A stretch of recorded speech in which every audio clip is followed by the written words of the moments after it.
Bonjour, mes chers étudiants. Quand on parle toujours de la littérature française et de la civilisation grecque et romaine, et que quand on voit ces choses-là qui sont pratiquées, par exemple, cette place-là, c'est une place qui est fondamentalement mise en valeur sur les Grecs anciens et la façon grecque. Alors, on fait des carrés comme ça, la gréco et pour la civilisation grecque et aussi pour les amphitheats de culture. Vous voyez comment il est.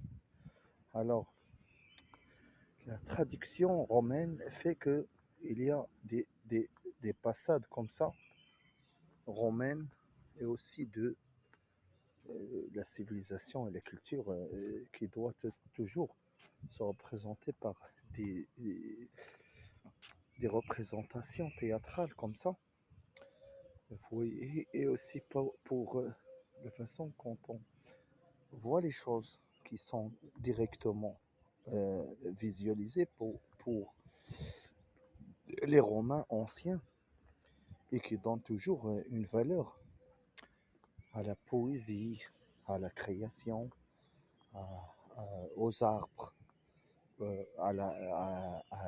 aux couleurs, à la rose, et des choses qui sont fantastiques à voir dans la civilisation grecque, romaine, et aussi dans la culture qui doit vraiment gérer toutes les choses qui sont pratiquées par la civilisation antique et qui donne toujours l'espoir de bien aimer la pratique de certains mouvements artistiques dans le domaine culturel et passer par les choses qui sont intéressantes dans la langue. C'est-à-dire que le passage de l'être humain doit être visible et doit avoir des empreintes visuelles et audio, visuelles et aussi naturelles, sur son passage sur cette terre.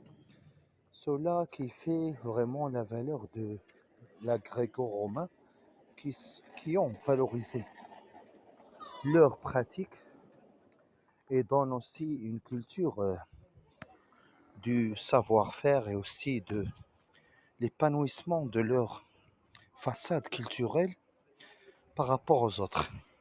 Alors qu'on veut étudier les Européens et la formule européenne et les Français, il faut toujours revenir aux Grecs et aux Romains pour les situer par rapport à la civilisation.